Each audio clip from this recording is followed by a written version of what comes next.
मेरे रब्बे कायनात ने इरशाद फरमाया वलक़द यस्सरनल कुरआन लिज़्ज़िक्र,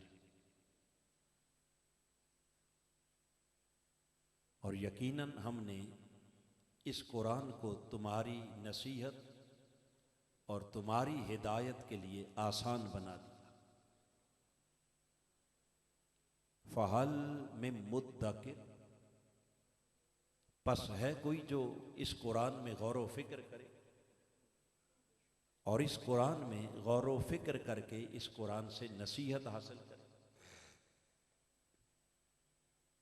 तो खालिक कायनात ने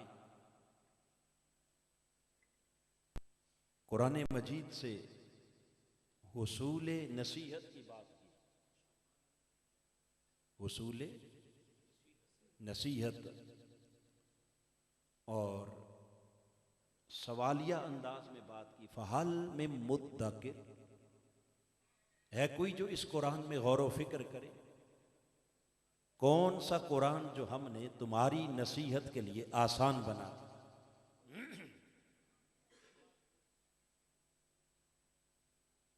यहां सबसे पहली बात जो काबिल ध्यान है वो ये कि जब खालिक कायनात ने इस कुरान को हमारी नसीहत के लिए आसान किया और इसे किताब नसीहत और किताब हिदायत बनाया, पहला सवाल यह है कि बारी ताला ये तेरा कुरान हमें किस बात की नसीहत करता है। क्योंकि नसीहत हमेशा किसी न किसी बात की होती है। उस्ताद जब शागिर्द को नसीहत करता है तो कहता है सबक याद किया करो। ये क्या है? ये नसीहत। डॉक्टर मरीज को कहता है अपनी दवाई वक्त पर लिया करो। ये भी क्या है? बाप बेटे से कहता है अपना ख्याल रखा करो। ये भी क्या है? ये सब नसीहतें हैं। सवाल ये है कि कुरान हमें किस बात की नसीहत। खालिक कायनात ने किसी बात का आगे जिक्र नहीं किया कि फुलां फुलां फुलां शय की, बल्कि क्या कहा?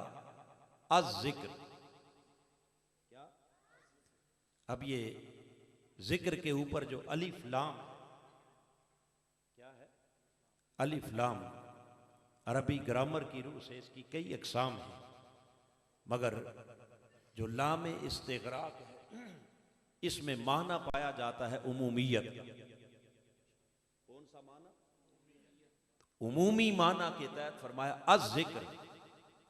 लोगों, हमने इस कुरान में अगर कोई 2, 4, 8, 10 नसीहतें होती तो हम तुम्हें बताते कि फुलां फुलां फुलां शय की नसीहत, मगर जो है ही सरापा नसीहत, जो है ही अज अव्वल ता आखिर नसीहत, जो है ही सरापा हिदायत, तो हम कौन कौन सी नसीहत का जिक्र करें। जब इसे अज जिक्र बना दिया तो माना यह है कि बंदे तेरी पैदाइश से लेके मौत तक, तेरी मां की गोद से लेके कब्र तक, कब्र से लेके कयामत तक, और कयामत से लेके कामयाबी के आखिरी जीने जन्नत तक, अगर अपनी कामयाबी का सफर तय करना चाहता है, इस कुरान से बेहतर नसीहत और हिदायत करने वाली कोई और किताब नहीं।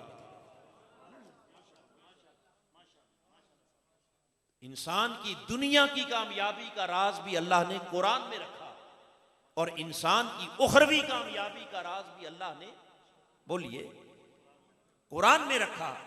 सो इंसानियत से मुताल्लिक जो भी अमल नसीहत हो सकता था, जो भी कलमा खैर हो सकता था, इंसानी भलाई और खैर खाही के लिए हिदायत और नसीहत का जो भी पहलू हो सकता था, रब ने फरमाया हमने वो सारे पहलू इस कुरान के अंदर रखे।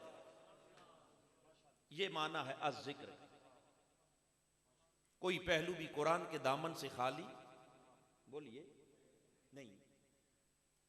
क्योंकि बिल उमूम जब कुरान की हिदायत और नसीहत की बात आती है तो हमारा सारा ध्यान सिर्फ चंद मजहबी रसूमात पर आकर रुक जाता है। हम समझते हैं कि शायद कुरान सिर्फ नमाज रोजा सिखाने आया, आज ज़कात सिखाने आया, या निकाह तलाक के कुछ मसाइल या कुछ हलाल हराम के मसाइल, ईमानदारी से बताइए यही है या नहीं? आम सोच आकर यहां खत्म हो जाती है। मगर खालिक कायनात ने फरमाया, लोगों हमने इस कुरान को अज़-ज़िक्र ऐसी कामिल किताब नसीहत बनाया है, इसमें नमाज, रोजा, हज, ज़कात भी है, हुकूकुल्लाह भी है, हुकूकुल इबाद भी है, तुम्हारी रोजमर्रा जिंदगी, तुम्हारा कारोबार, लेन देन, तिजारत, सिकाफत, मईशत, मुआशरत, सियासत, अलगर जिंदगी का कोई पहलू ऐसा नहीं कि जिस पहलू पर खालिक कायनात ने इस कुरान में तुम्हारे लिए नसीहत ना रखी। इसलिए रब्बे कायनात ने अपने हबीब से फरमाया, वनज़्ज़लना अलैकल किताब तिबयानन लिकुल्लि शै। हबीब हमने आपको वो किताब अता की जो हर शय को बड़ी वजाहत के साथ बयान करती है। और कितनी वजाहत के साथ? रब्बे कायनात ने सूरह बनी इसराइल में फरमाया, फस्सलनाहु कुल्ला शैइन तफसीला, कि हमने इस कुरान के अंदर हर शय की तफसील रखी, हर शय की। अब वो तफसील कहां तक और किस हद तक रखी? आइए हजरत अब्दुल्ला इब्ने अब्बास रज़ी अल्लाह ताला आप फरमाते हैं कि खालिक कायनात ने इस कुरान को इतना जामे, इतना हमागीर और इतनी वुसअत वाला बनाया है कि लौदा अली अकाल बाइरन लवजदतहु फिल कुरान। अगर मेरे ऊंट की नकेल भी गुम हो जाए तो हजरत अब्दुल्ला इब्ने अब्बास कहते हैं कि मैं अपने ऊंट की गुमी हुई नकेल भी कहां से तलाश करता हूं? बोलिए, कुरान से तलाश करता हूं। अब इंसान हैरत में गुम है कि ऊंट की नकेल भला कुरान में कहां से आ गई। मैंने पहले अर्ज किया ना कि हम जब कुरान की तरफ बुलाया जाता है या कुरान की बात आती है तो हमारा सारा ध्यान आके कहां खत्म हो जाता है? नमाज, रोजा, हज, ज़कात। जबकि अब्दुल्ला इब्ने अब्बास क्या कहते हैं कि मेरे ऊंट की नकेल गुम हो जाए तो कहां से? बोलिए, कुरान से तलाश करता हूं। सवाल यह है कि वो ऊंट की नकेल कुरान में कैसे आ गई? आइए, खालिक कायनात ने फरमाया, फस्सलनाहु कुल्ला शै, चूंकि हर शय की तफसील हमने कहां रखी? ऊंचा बोलिए, कहां रखी? तो हर शय की तफसील जब कुरान में रख दी तो पता यह चला कि जो शय है वो सब कुरान में है। जो शय है वो सब। तो जब हर शय कुरान में आ गई, अब्दुल्ला इब्ने अब्बास के ऊंट की नकेल भी तो आखिर कोई ना कोई शय है, कोई ना कोई शय है। ये अलग बात है कि मुझे और आपको वो कुरान से नजर आए या ना आए, मगर देखने वाली आंख अब्दुल्ला इब्ने अब्बास की हो तो गुमी हुई ऊंट की नकेल भी वो कुरान से तलाश कर लेते हैं। इससे मालूम यह हुआ कि हर शय जब कुरान में आ गई तो पता यह चला कि जो शय है वो कुरान में है, और जो कुरान में नहीं वो शय ही, जो कुरान में नहीं वो उसका वजूद ही नहीं। तो कायनात की हर शय जब खालिक कायनात ने इंसानी हिदायत और नसीहत के तौर पर कहां रख दी? इस कुरान में। और इस कुरान को इतना जामे बनाया कि अव्वलीन और आखिरीन के सारे उलूम इस कुरान में समो दी। माकान और मा यकून की सब हकीकतें इस कुरान में समो दी। तमाम उलूम मारिफ कहां? इस कुरान में रख दिए। अब हाज़रीन मुहतरम, जब इतना कुछ कुरान में रखा, अगला सवाल यह है कि मौला जरा ये तो बता कि तूने इस कुरान को कहां रखा? इस कुरान को बोलिए कहां रखा? यानी खुशनसीब हैं वो लोग कि जिन्होंने इस कुरान के साथ अपना ताल्लुक जोड़ लिया, इस कुरान को पढ़ने का, इस कुरान को याद रखने का। इस कुरान मजीद के अंदर गौर व फिक्र करने का ताल्लुक, मगर इतनी जामे, इतनी वसत वाली हमागीर किताब, बारी ताला बता कि तूने इस कुरान को रखा कहां।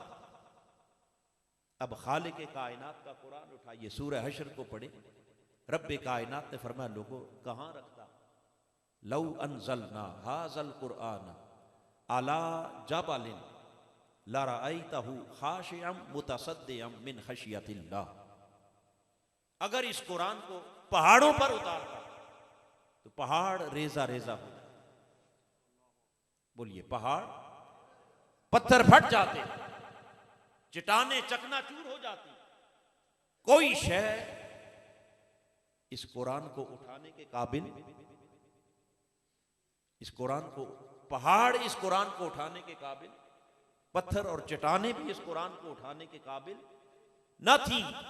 ये इल्म और मारिफत का इतना अजीम खजाना कि अगर पहाड़ों पे आता तो पहाड़ भी रेजा रेजा हो जाते, पत्थर पिघल जाते, चट्टाने चकनाचूर हो जाते।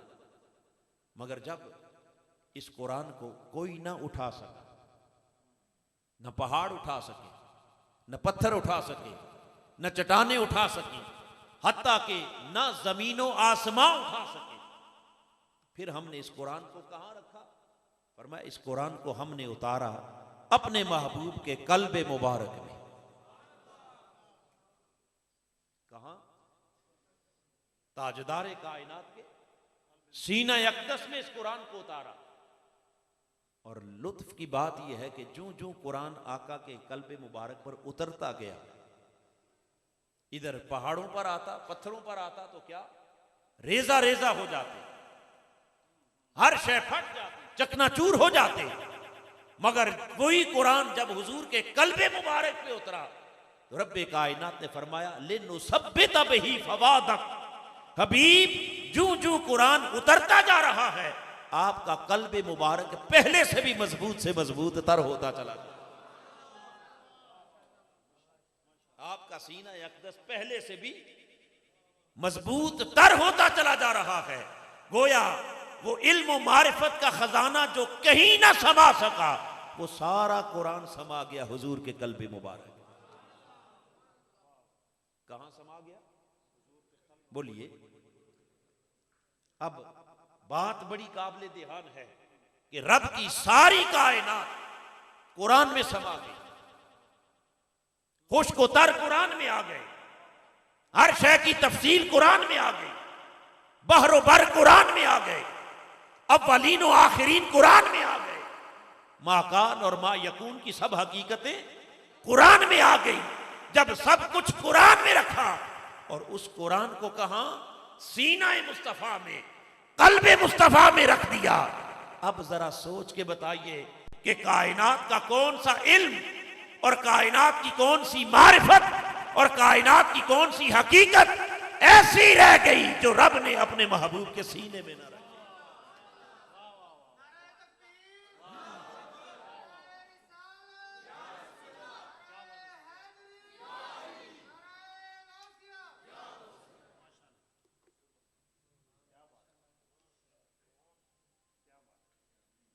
पता ये चला कि कोई शय भी, चूंकि मेरे ना कुरान से बाहर है और ना ही सीनाए मुस्तफा से बाहर है। जब सब कुछ कुरान में रखा और कुरान कहां? बोलिए, सीना मुस्तफा में रख दिया, तो पता ये चला कि फिर खुश्क-ओ-तर के और बहरो-बर के और मकानो ला मकान के और अव्वलीन व आखिरीन के सब उलूम इस कुरान के जरिए कहां मुंतकिल हो गए? बोलिए, ताजदार कायनात के कल्बे मुबारक में। लिहाजा जो गुजर गया वो भी, और जो आइंदा होने वाला है, बोलिए, वो भी, जो कयामत तक होने वाला है, हर शय जब रब ने कुरान में रखी और कुरान कहां? सीना मुस्तफा में रख दिया। अब ताजदारे कायनात के कल्बे मुबारक से जब कुछ भी बाहर न रहा, इसलिए खालिक कायनात ने फरमाया, वा अल्लामा का मा लम तकुन तअलम व कान फदलुल्लाहि अलैका अजीमा। हबीब, तेरे रब ने तेरे ऊपर इतना बड़ा फजल किया कि इस कुरान के जरिए वो सब कुछ सिखा दिया जो आप पहले से नहीं जानते।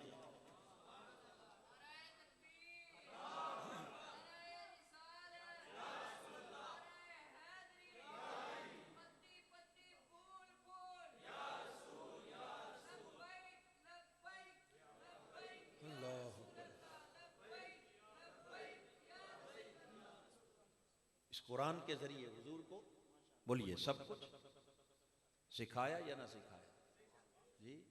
अब तमाम उलूम, चूंकि कुरान के दामन से तो कोई शय भी बाहर, चूंकि कुरान का अपना दावा है कि जो शय है वो कहाँ है, और जो कुरान में नहीं वो शय ही नहीं, और जो कुछ कुरान में है वो सब सीना मुस्तफ़ा में, वो सब कहाँ है। लिहाजा न कोई शय कुरान से बाहर और ना ही कोई इल्म हुजूर के सीना मुबारक से बाहर। लिहाजा अब ये गुंजाइश बाकी रह गई कि फलां फलां शय तो जानते थे और फलां नहीं जानते थे। कोई कहे कि नहीं जी इतना इल्म तो था मगर इतना नहीं था, फलां शय का तो था मगर फलां का। ये बातें सुनते हैं या नहीं सुनते जी। जुज़ी था कुल्ली नहीं था, फलां शय का था फलां का इतना था इतना नहीं था। अब हाज़रीन मुहतरम, ये इतने और जितने की बात करने वाले, आप तवज्जो करें जरा गौर से, बैठ जाए, बात बड़े ध्यान से सुनने वाली है।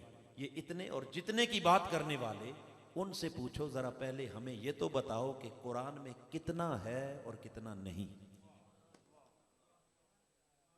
कितना है और कितना, बोलिए किस किस शय का है और किस किस शय का, बोलिए नहीं। अरे कुरान ने तो कह दिया कुल्ला शै, और फिर उस कुल्ला शै में खाली अशिया का इल्म नहीं बल्कि उन अशिया की तफसीर, उनकी डिटेल, उनकी बारीकियां, उनके हकायक दकायक महारिफ, जब सब कुछ कुरान में रख दिया तो अब कोई गुंजाइश न बची कि फलां जानते थे और फलां नहीं जानते थे। रब ने कहा हबीब अव्वलीन व आखिरीन के सारे उलूम का मरकज व महवर हमने बनाया है तो सीना मुस्तफा को बनाया। यह है वकान फदलुल्लाहि अलैका अजीमा, जिसे खालिक कायनात अपना अजीम फजल कह रहा है। क्या कह रहा है? फजल अजीम कह रहा है। वो कोई मामूली इल्म, बोलिए मामूली इल्म नहीं।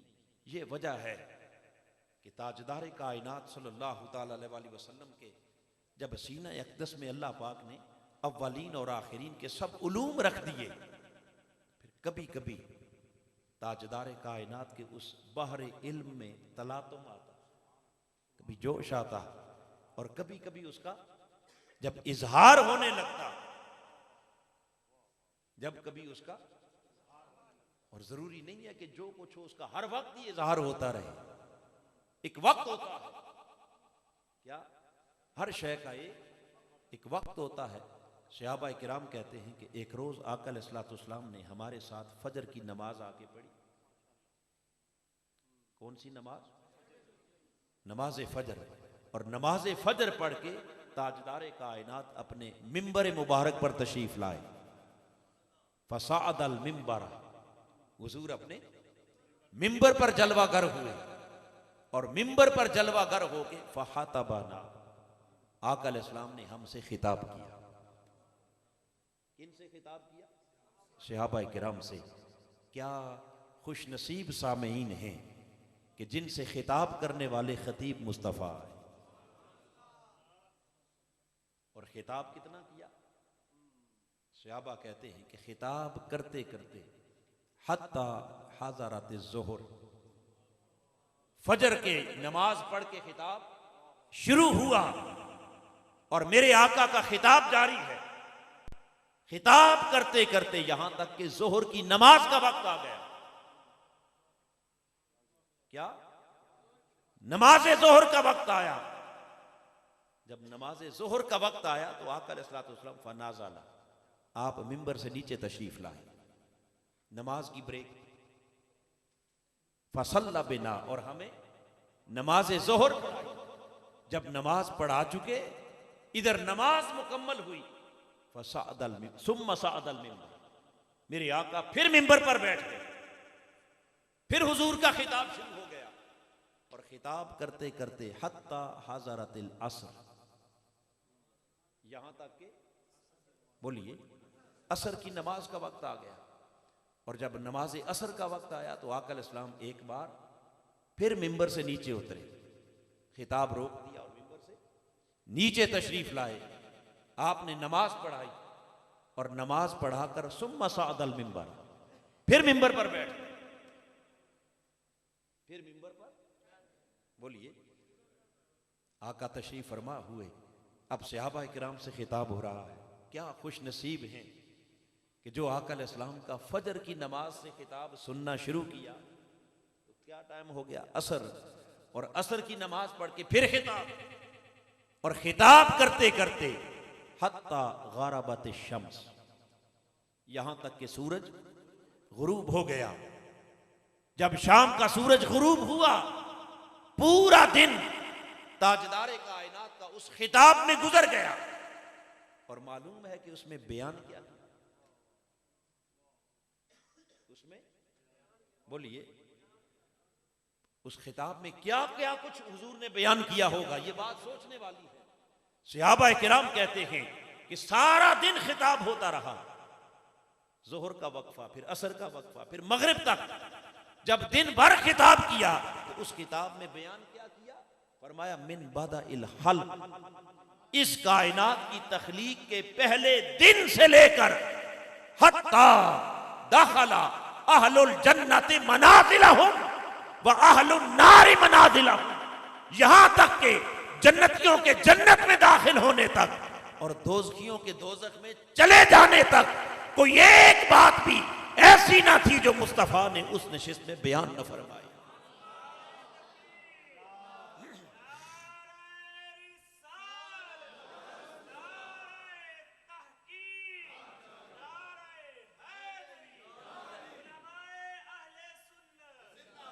कहां से शुरू की, मिन बादा इल खल्क, इब्तिदाए खल्क से, इब्तिदाए इंसानियत से नहीं, इब्तिदाए बशरियत से बोलिए नहीं, इब्तिदाए अर्ज़ो समावात से नहीं, बल्कि मिन बादा इल खल्क, पहली तख्लीक, बोलिए पहली तख्लीक, वहां से बात शुरू हुई। और वो पहली तख्लीक है क्या, वो पहली तख्लीक बोलिए, कुर्बान जाएं, बात शुरू की उस नुक्ते से कि जहां से तख्लीक का क्या हुआ, आगाज हुआ। और कुर्बान जाएं, जो बात कर रहा है वो खुद ही नुक्ता आगाज भी, वही खुद नुक्ता, बोलिए वो खुद ही नुक्ता आगाज है।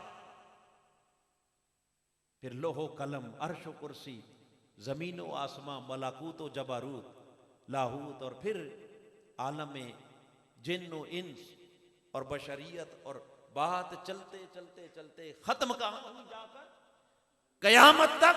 और फिर कयामत के हिसाब किताब के बाद मेरे आका ने यह भी बता दिया कि जन्नत में कौन जाएगा और दोज़ख में, जन्नतियों के जन्नत में पहुंच जाने और दोज़खियों के दोज़ख में गिर पड़ने तक कोई शय भी मेरे आका ने छोड़ी।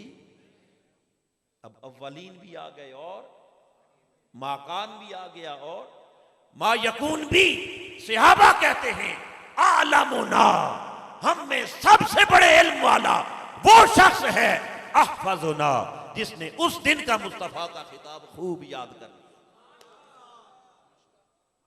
जिसने हुजूर के उस खिताब को अच्छी तरह जितना जिसने याद कर लिया वो उतना बड़ा आलिम हो गया, उतना बड़ा आलिम हो गया। अब कोई गुंजाइश रह गई कि इतना जानते हैं और इतना इसकी खबर है और उसकी नहीं। सामने जानते हैं और पीछे बोलिए नहीं, बल्कि ताजदार कायनात ने इब्तिदाए खल्क से लेके कयामे क़यामत तक कोई शय छोड़ी, हर हकीकत को आका अलैहिस्सलाम ने बयान कर दिया। क्यों? इसलिए कि अल्लाह ने कोई शय हुजूर के सीने से बाहर रखी ही नहीं। हुजूर के सीना अक़दस से बाहर बोलिए, तो जब हर शय हुजूर के सीने में समा गई, कायनात कुरान में समा गई, और कुरान कहां? कल्ब मुस्तफ़ा में समा गया। अब हाज़रीन मुहतरम, जो बात बड़ी काबिल ध्यान और काबिल तवज्जो है कि जब हुजूर के सीना अक़दस में पूरा कुरान समा गया, अब वो कुरान मेरे आका की ज़बान मुबारक से जारी हुआ। और जब कुरानी आयात हुजूर की ज़बान से जारी हुई, खालिक कायनात ने फरमाया इन्नहु लक़ौलु रसूलिन करीम। लोगो तुम क्या जानो ये कुरान है क्या? ये कुरान क्या है? ये तो कुरान मेरे करीम, मेरे शफीक, मेरे लाडले और प्यारे रसूल का एक कौल है। ये मेरे रसूल का क्या है? बोलिए, कौल, यानी ज़बान मुस्तफ़ा से निकला हुआ कलाम। कलाम खुदा का है, मगर ज़बान बोलिए ताजदार कायनात की ज़बान अक़दस के जरिए अब ये कुरान जब आका की उम्मत तक पहुंचा, हुजूर के गुलामों तक पहुंचा, रब्बे कायनात ने फरमाया ये है राज वाला कद यस्सरनल कुरान। वो जो कुरान मुश्किल था उसे आसान कर दिया ज़बान रसूल ने। किसने आसान कर दिया? बोलिए, ज़बान रसूल के तवस्सुल ने उस मुश्किल कुरान को क्या कर दिया और कितना आसान कर दिया, कहां तक आसान किया। ये बात इंतहाई काबिल तवज्जो है। इतना आसान कर दिया कि वो कुरान जिसे पहाड़ नहीं उठा सकते थे, जिसे पत्थर बोलिए जिसको उठाने से चट्टाने आजिज आ गई, अब वही कुरान है ताजदार कायनात की उम्मत के हुफाज अव्वल से आखिर तक वो सारा कुरान अपने सीनों में उठाए फिरते। माशाअल्लाह। अब ये हाफिज साहब आप खड़े रहें एक मिनट, जरा सामने इधर आ जाएं। माशाअल्लाह, आप ज़ियारत करें। ये कुरान के हाफिज हैं, और कुरान के हाफिज होने का माना क्या है कि अलहम्द से वन्नास तक पूरा कुरान सीने में समा गया या नहीं? ऊंचा बोलिए, कहां समा गया? अब मेरा सवाल है कि बारी ताला तेरा फरमान तो यह है कि पहाड़ों पर आता रेजा रेजा हो जाते, पत्थर चकनाचूर हो जाते, चट्टाने आजिज आ जाती, कोई शय ना उठा सकती। आज क्या वजह है कि इस मासूम के सीने में वो ही कुरान सारा समा गया? ये दिल कैसे बरकरार रहे? ये दिल बोलिए, ये सीने क्यों ना फटे? ये कैसे सलामत रहे? आखिर कोई तो वजह होगी। हाज़रीन मुहतरम, बात बड़ी सादा है। रब्बे कायनात ने फरमाया वल लौ अनज़लना, अगर हम इस कुरान को उतारते, क्या अगर हम इस कुरान को हम उतारते तो फिर तो पहाड़ भी रेजा रेजा हो जाते, पत्थर चकनाचूर हो जाते, चट्टाने पिघल जाती। मगर ये जो सीने सलामत हैं, पूरा कुरान समा गया। उसका सबब ये है कि ये कुरान इन्हें बारगाहे खुदा से नहीं, ये कुरान तुम्हें मिला है बारगाहे मुस्तफा।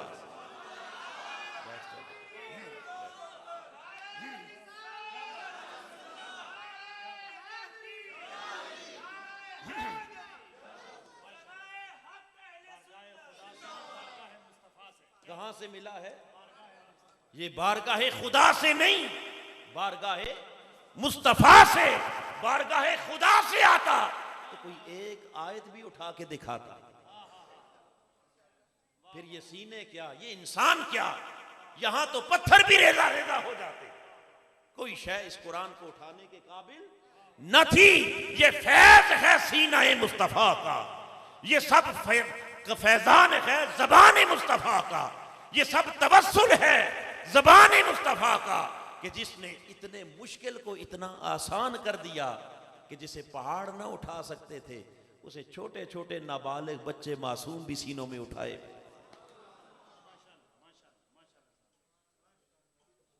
वरना कौन इस कुरान को उठा सकता? अगर रब की बारगाह से डायरेक्ट आता कोई ले सकता था? बोलिए, कोई हासिल कर सकता था? रब ने कहा अगर बराह रास्त देता, मेरे महबूब के तवस्सुल का इनकार करने वालों, ये कहना कि बस कुरान जो आ गया हमारे पास, सारी हिदायत आ गई, सारी रहनुमाई मिल गई, अब वसीले की जरूरत क्या है? मुझे बताओ, अगर हुजूर के सीना अक़दस का दरमियान में तवस्सुल ना होता तो कुरान मिलता कहां? हुजूर की ज़बान अक़दस का वसीला ना होता, ये कुरान तुम तक पहुंचता कैसे? और आकाए तो जहां का तवस्सुल ना होता, बराह रास्त लेना पड़ जाता, तो इस कुरान को उठाता को? ये कुरान तो कहीं समा नहीं सकता था। ये ताजदारे कायनात के सीना अक़दस का तवस्सुल है कि ये छोटे छोटे बच्चे भी आज कुरान को अपने सीने में उठाए फिरते हैं। हाज़रीन मुहतरम, पता ये चला कि जब कुरान मजीद को हम बराह रास्त ले नहीं सकते बगैर वसीला मुस्तफ़ा के, बल्कि लेना तो दूर की बात है, इस कुरान के कुरान होने की हमारे पास खबर ही कोई ना थी अगर हुजूर का तवस्सुल दरमियान में ना हो। अगर हुजूर ना होते तो कुरान के कुरान होने की किसी को खबर? बोलिए, आका अलैहिस्सलाम के सीना अक़दस पर जब ये कुरान उतरा, पहली वही आई, आका अलैहिस्सलाम ने आकर वो कुरानी आयात सहाबा किराम के सामने, सहाबा तो नहीं थे उस वक्त, सहाबा तो बाद में बने, जब कुरैश के सामने, बनु हाशिम के सामने, अहले मक्का के सामने वो आयात आकर तिलावत की, तो तिलावत करने के बावजूद इक़रा बिस्मि रब्बिकल्लज़ी खलक़, अरबी के कलिमात थे जो हुजूर की ज़बान से लोगों ने सुने। अब किसी को कोई खबर नहीं कि ये जो कुछ वो बयान कर रहे हैं ये है क्या। ये ताजदार कायनात ने जब फरमाया ना कि जो कुछ मैं पढ़ के सुना रहा हूं, ये 5 आयात, ये मेरे रब का भेजा हुआ कुरान है। क्या है? रब का भेजा हुआ। अगर हुजूर उसका कुरान होना न बताते तो क्या किसी को पता चलता? जी, किसी को कोई खबर होती? आज हमें पता चलता कि ये कुरान है, तो कुरान के कुरान होने की खबर मुस्तफा ने, कुरान का कुरान होना हमें बताया रसूल ने, और ये कुरान हमें मिला रसूल के तवस्सुल से, उनके सीना अक़दस, उनकी ज़बान मुबारक के तवस्सुल से। तो लिहाजा जो उनके तवस्सुल के बगैर जिसका मिलना मुमकिन न था, भला उस कुरान से हिदायत उनके तवस्सुल के बगैर कैसे आ सकती? उस कुरान की समझ उनके तवस्सुल के बगैर हिदायत कैसे आ सकती है? लिहाजा अगर हिदायत भी चाहिए, आज फिर जरूरत है कि ताजदार कायनात के उस तवस्सुल को इख्तियार किया। हुजूर अलैहिस्सलाम की ज़ात अक़दस को छोड़कर बराह रास्त कुरान से हिदायत नसीब, बोलिए, हो सकती है? क्यों? ताजदार कायनात सल्लल्लाहु तआला अलैहि वसल्लम ने, यही वजह है ना कि आखिरी जो नसीहत की अपने विसाले मुबारक से पहले, क्या आखिरी नसीहत मेरे आका अलैहिस्सलाम ने फरमाया था कि लोगों में अनकरीब इस ज़ाहिरी दुनिया से पर्दा फरमा जाऊंगा, मगर जाने से पहले तुम्हें 2 चीजें दे के जा रहा हूं। इन्नी तारिकुन फीकुम सकलैन, तुम्हारे लिए 2 बड़ी नेमतें, 2 बड़े खजाने तुम्हें दे के जा रहा हूं। और वो 2 बड़ी नेमतें क्या हैं? फरमाया, एक अल्लाह की किताब कुरान है, और दूसरी आका अलैहिस्सलाम ने फरमाया सुन्नती व अहलु बैती इतराती। एक रिवायत में कुरान के साथ अपनी सुन्नत का जिक्र किया और एक में अहले बैत और अपनी इतरत का जिक्र किया। अब ये दो चीजें आका अलैहिस्सलाम ने फरमाया कि इन दोनों को अगर तुम मजबूती से थामे रखोगे, मा इन तमस्सकतुम बिहिमा लन तदिल्लु, जब तक दोनों को मजबूती से पकड़ के रखोगे तुम कभी गुमराह, कभी राय हाथ से हटोगे, कभी भटकोगे नहीं, हिदायत की मंजिल को पा लोगे। शर्त यह है कि दोनों को थाम के रखना, और वो दो क्या हैं? एक कुरान है और एक मुस्तफ़ा की सुन्नत और हुजूर की अहले बैत। अब अहले बैत और सुन्नत, इन दोनों में हुजूर शेखुल इस्लाम तत्बीक करते हुए आप फरमाते हैं कि दोनों रिवायात में चूंकि अल्फाज जुदा जुदा है, मगर अहले बैत हुजूर की सुन्नत से जुदा नहीं और सुन्नत अहले बैत से जुदा, बोलिए नहीं, ये दोनों हुजूर ही की निस्बतें हैं। अहले बैत भी हुजूर की और सुन्नत भी मेरे आका की। गोया रब्बे कायनात के हबीब ने फरमाया, लोगों निस्बतें दो ही दे के जा रहा हूं, एक कुरान की निस्बत है और एक रसूल की निस्बत, एक कुरान की और एक, बोलिए, रसूल की निस्बत। लिहाजा अगर दोनों को थाम के रखोगे तो कभी गुमराह, कभी भूलोगे, कभी भटकोगे, कभी राय हाथ से हटोगे नहीं, और दोनों में से अगर कोई एक निस्बत भी हाथ से छूट गई, एक दामन भी छूट गया, तो फिर यकीनन लन तदिल्लु, ये जो आका ने जमानत दी थी कि कभी गुमराह नहीं होगे, अगर एक शय भी छोड़ दी तो वो जमानत बरकरार, बोलिए, नहीं रहेगी। फिर हिदायत पर साबित कदम रहना मुश्किल हो जाएगा, फिर भूलने के, भटकने के, गुमराही के इम्कानात बढ़ जाएंगे। लिहाजा अगर हिदायत पर कायम रहना चाहते हैं तो जरूरी है कि एक हाथ में दामन कुरान को थाम लो, एक हाथ में दामन रसूल को थाम लो, एक में कुरान और एक में, बोलिए, ताजदार कायनात की निस्बत का दामन, हुजूर की गुलामी का दामन। हाजरीन मुख्तरम, आज जिस दौर से हम गुजर रहे हैं, अगर ध्यान करें ना, तवज्जो करें, तो यकीनन इस दौर में हम दो इंतहाओं पर चले गए। कितनी? दो इंतहाओं पर। एक तबका वो है कि जिसने सारा जोर कुरान पर दिया, सारा जोर किस पर दिया? कुरान पर दिया, मगर उसने साहिब कुरान ताजदार कायनात की निस्बत को नजरअंदाज कर दिया। उन्होंने कहा कि बस हिदायत के लिए, रहनुमाई के लिए जब कुरान आ गया तो अब रसूल के वास्ता की, तवस्सुल की, उनकी मोहब्बत की, इश्क की, इन सारी चीज़ों की ज़रूरत नहीं है। ये इश्क और मोहब्बत की बातें, ये तो सब सूफियों, आरिफों और माज़अल्लाह जाहिलों की बातें, इनका दीन से कोई ताल्लुक नहीं है। दीन के लिए उतना ही काफ़ी है बस जितना कुरान ने बयान कर दिया। एक निस्बत को लिया और दूसरी निस्बत को, बोलिए, छोड़ा या नहीं छोड़ा? बल्कि उस निस्बत को उन्होंने माज़अल्लाह दीन से खारिज करके खराफात और बिदात का नाम दे दिया। क्या दे दिया? खराफात और बिदात का नाम दे दिया कि ये आका अलैहिस्सलाम के साथ जो इश्क का इज़हार है, मोहब्बत का इज़हार है, जो उनके लबो रुखसार का जिक्र है, उनकी जुल्फ़े मुबारक का जिक्र है, उनके गली कूचों का जिक्र है, का इस तज़किरे की जरूरत क्या है?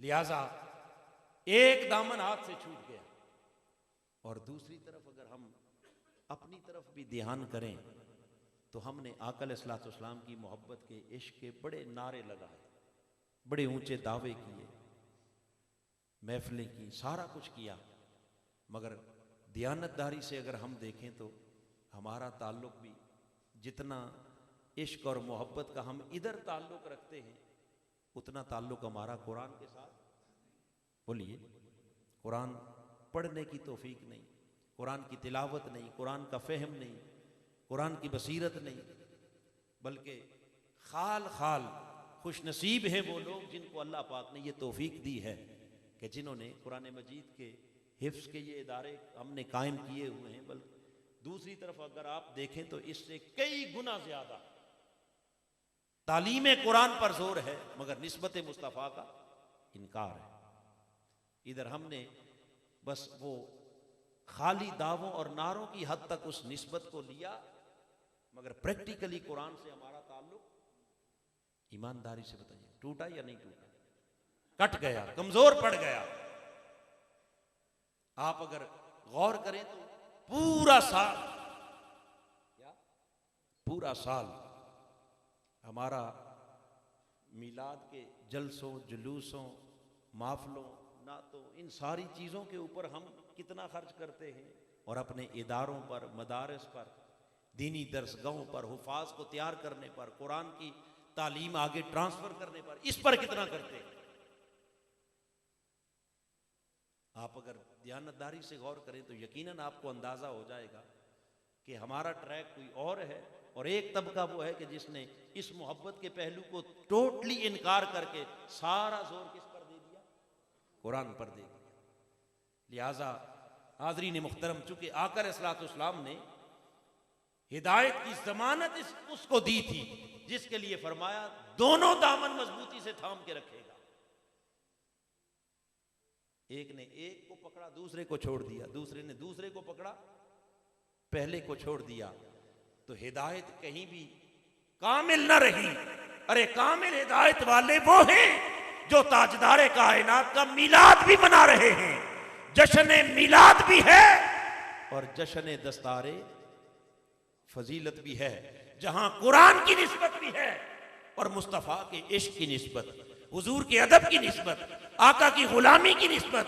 अगर ये दोनों निस्बतें हर जगह यकजा हो जाए, हर मस्जिद में, हर इदारे में, हर जगह पर यूं यकजा हो जाए, तो यकीनन ताजदारे कायनात के गुलाम फिर कभी राय हक से और राय हिदायत से भटकेंगे लन तदिल्लू, फिर वो कभी गुमराह नहीं होंगे, फिर वो हिदायत की मंजिल की तरफ बढ़ते चले जाएंगे। हाज़रीन मुहतरम, मैं बारे दीगर अल्लामा कारी अब्दुल मुख्तार साहब और उनके तमाम मुआविनीन को और उनकी इंतज़ामिया को मुबारकबाद देता हूँ कि जिन्होंने इस कुरान के फैज़ को आम करने के लिए भी कोशिश की, और साथ आका अलैहिस्सलाम का ज़िक्र मीलाद रख के हुजूर की मोहब्बत का पैगाम भी दिया, हुजूर के इश्क का पैगाम भी दिया। और असल पैगाम है ही यही कि कुरान की भी बात हो और साहिबे, बोलिए साहिबे कुरान की भी बात हो।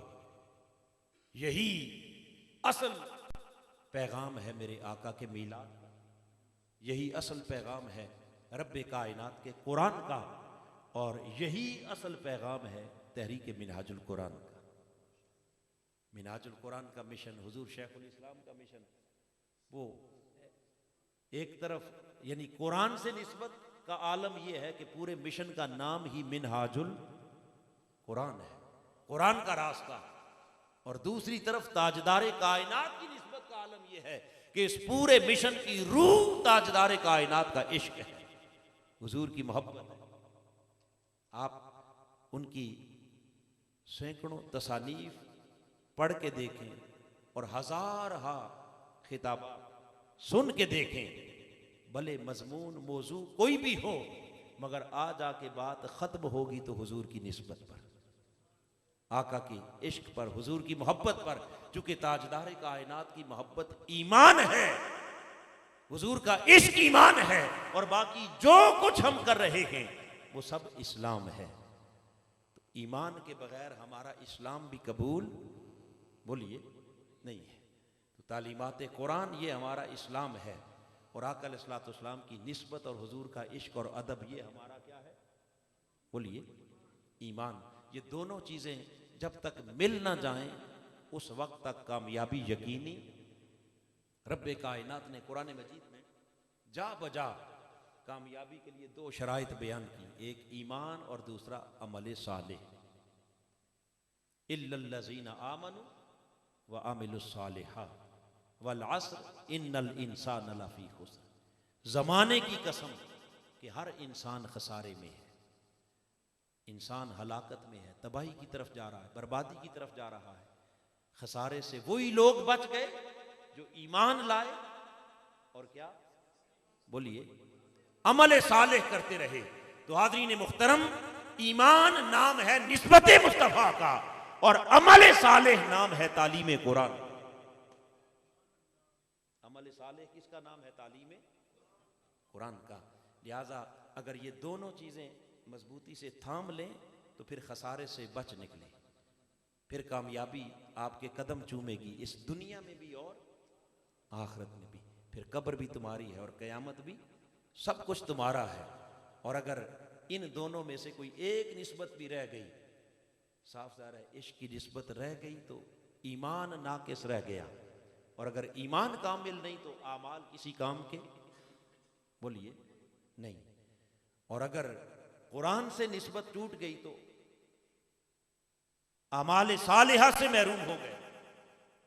किसी का ईमान कितना ही मजबूत क्यों ना हो, मगर जब तक उसके पास आमाल नहीं, अमल नहीं है उस पर, तो यकीनन बगैर अमल के भी निजात नहीं। तो निजात के लिए दोनों चीजें लाजिम और मलजूम हैं, ईमान भी और आमाल सालिहा भी, निस्बत मुस्तफ़ा भी और निस्बत कुरान भी।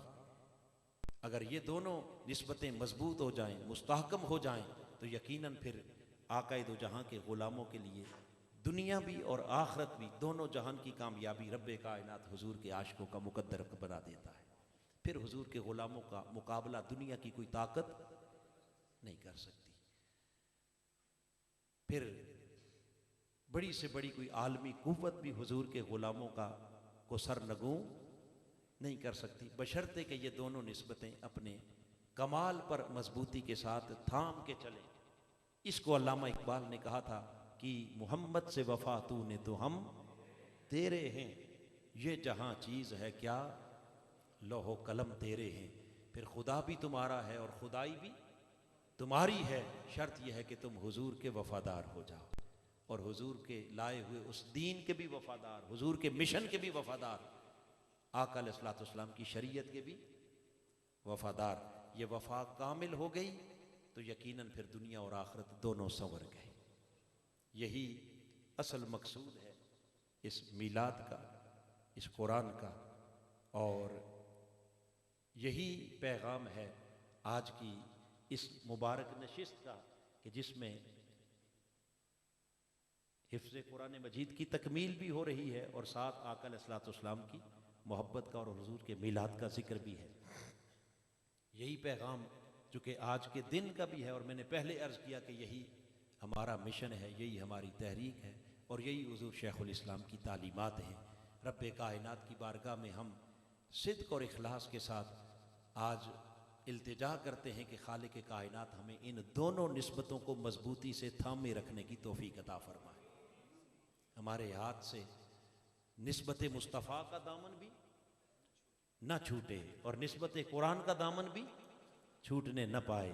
ज़माना छूट जाए रूठ जाए गम नहीं मुझको, न छूटे हाथ से दामन तुम्हारा या रसूल अल्लाह। रब्बे कायनात इस पर इस्तिकामत अता फरमाए।